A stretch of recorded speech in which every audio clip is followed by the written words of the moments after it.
Many renowned golf instructors, like David Leadbitter, rose to prominence due to their success as players and the natural fluidity of their swings. Leadbitter, for instance, displayed excellent mechanics during his playing days, showcasing a swing that was well-coordinated and fundamentally sound. However, when transitioning into coaching, his approach to teaching the swing shifted dramatically, introducing mechanical changes that diverged from the natural fluidity of his own swing.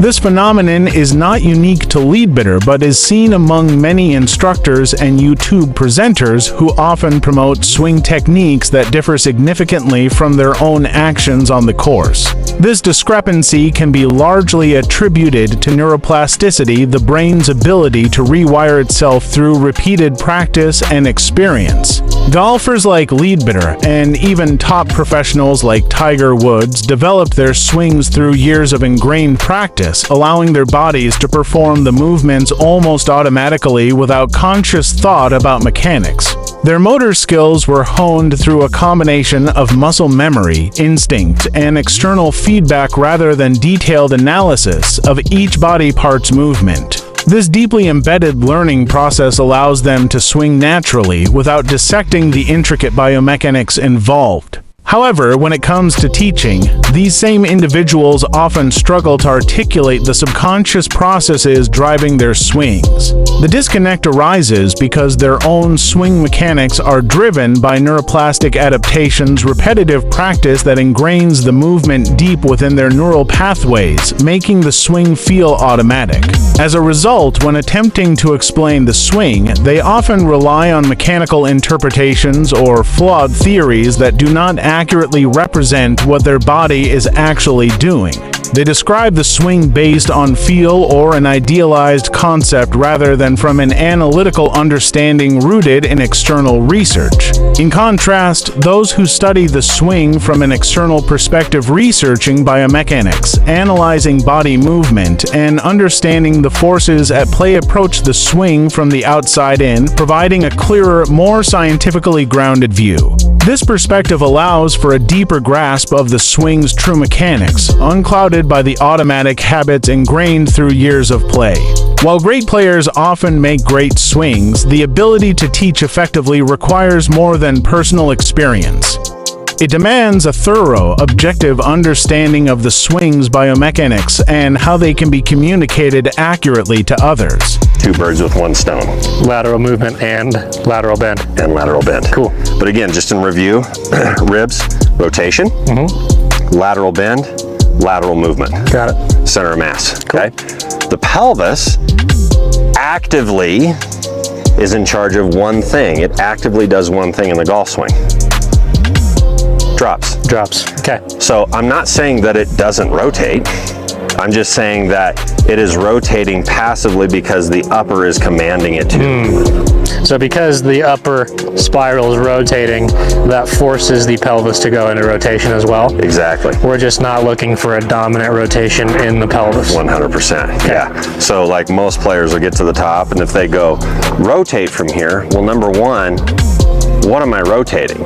I could rotate the femur, that would be external. I could rotate the pelvis. I could rotate my chest. I could rotate numerous different systems. That's where people get confused a little bit, right? Turn. What? How? What do I turn? Yeah, exactly. All right, Teach, so let's showcase without a golf club, you can use that stick to go ahead and hug, okay? And just in general, like the sequence of movement, like what we're doing, is really, really important. So main stuff, we need laterals and we need rotation out of the chest. Got it. Always, always, always, always. We're getting laterals done prior to the rotation. Interesting. Okay, so let's move this clothesline, if you will, this shaft, right at me. Got the lateral done. Now go ahead and turn. Beautiful. Now we're gonna get the lateral done again. See where this clothesline again is appearing? Let's get the clothesline moving this way laterally first. Good. Now you can turn. So what's nice, you've moved in a few different ways that's really, really important, especially this transitional phase. Go ahead and go into the backswing again, lateral turn. So right now, if we had a pressure mat, a lot of pressure is kind of right in the arch of the trail foot. For sure. Probably 70-30-ish. Okay. As you laterally move, like right now, we're in lead lateral bend. So as you sway and work the lateral first here, you'll notice, and you'll feel this athletically, that you traded from the arch of the trail foot into the ball of the foot, or even the toes of the lead. And probably like, I don't know, 60-40-ish. Exactly. Roughly. But now you've got yourself in lateral bend in the trail side. You haven't rotated yet. Not yet. Which is great. But now, if we want to turn, we got the pressure in this lead foot, and now I can go perpendicular this way. As you start to turn and curve, there you go. Where do you feel the pressure really go? That way. Yes, and that's almost what you're showing right now. This position is really close to impact. It might be just barely post-impact, but you've gone from, in transition, kind of what would have been P5 into the, there you go. That would be roughly delivery, so the golf club would be back in here in space. And now as you start to turn, the golf club would look like it's in here. And you've gone all the way from like somewhat into the toes, definitely in the balls of your foot, all the way into like the outermost, Yep. That's all rotation and turn from these lead joints curving out of there. So what's happening down here in the foot complex is really driven by what we're doing in the upper spiral. Exactly. Okay. When we're kind of going into this even deeper, like the sequence of this movement, let's go ahead and set up again with your clothesline.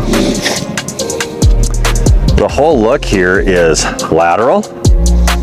Good, maintain deflection. Now turn and maintain deflection. There's number 2. Now we would drop. Good. Drop with the rib sway. There you go. Now we're in delivery. And from there, you're just going to keep turning the chest. You've already gone lateral enough.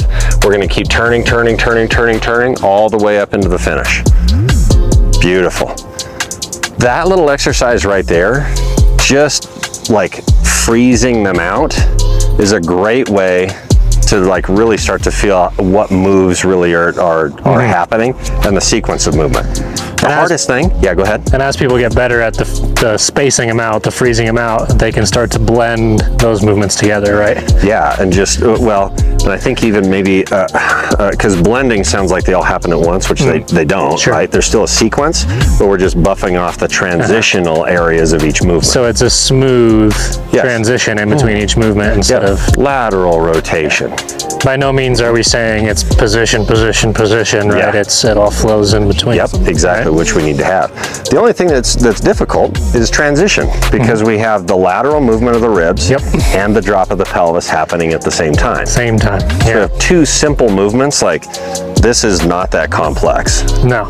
This is not complex. Nope. Right? But when they happen together, it's like rubbing the top of your head and your stomach in opposite directions at the same time. Yeah. Each act is simple. Yeah. But you've got to be able to manage the drop and the lateral movement of the ribs. Definitely. Yep. So leveraged here. And if you wanted the lead arm to lift as well, just to get to the top, you're more than welcome to do that. Beautiful. Now from there, we would see drop and the lateral movement of the ribs going this way. There's beautiful transition. Now we would just turn all the way up into finish while letting the golf club unload. Boom. Beautiful. Let's see that again, just in freezer.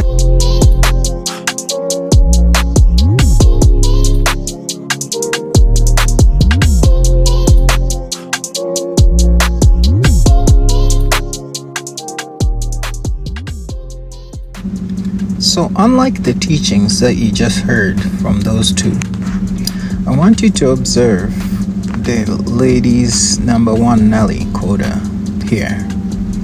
First of all, her upper body is stacked on top of the lower body. The lower body holds your upper body weight.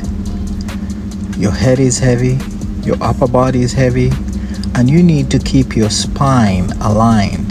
That way you don't cause any back injuries. As you can see, good balance. Unlike what he said, lateral movement. There's no lateral movement here. This is the world's number 1. Look at how balanced she is on top of her hips. There's no drop. You need to balance on top of your hips. Your hips are like a table. to hold your upper body as it rotates back and through. Your legs hold the ground as your upper body turns on top of your hips. Don't lateral move, you'll pull out a disc with a lot of back injuries. You need to be very careful about the teachings you watch. Your body mechanics. Watch Laurie McIlroy here. Very well balanced on top of his hips. Even when he drives into the ball, his upper body is right on top of his hips. Nelly and Laurie here. Excellent balance. I love watching Nelly swing. Absolutely well balanced on top of her spine discs, on top of the hips. Now when she drives her arms through the ball, she's still well balanced with her tall figure. Look at that. I give you the skeletal structure, how it's moving by now. As you can see, it's right on. She won't be pulling out a disc anytime soon. We'll be watching her for a very long time with these mechanics.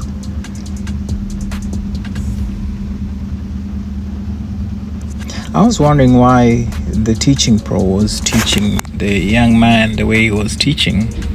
And I did notice his body type. His body type was more of a larger body type. So I'm guessing in his thinking, he needs to move. But the young fellow that he's teaching, he has more of a V-shape body. So moving laterally,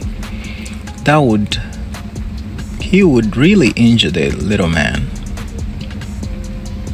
Thanks, Nelly.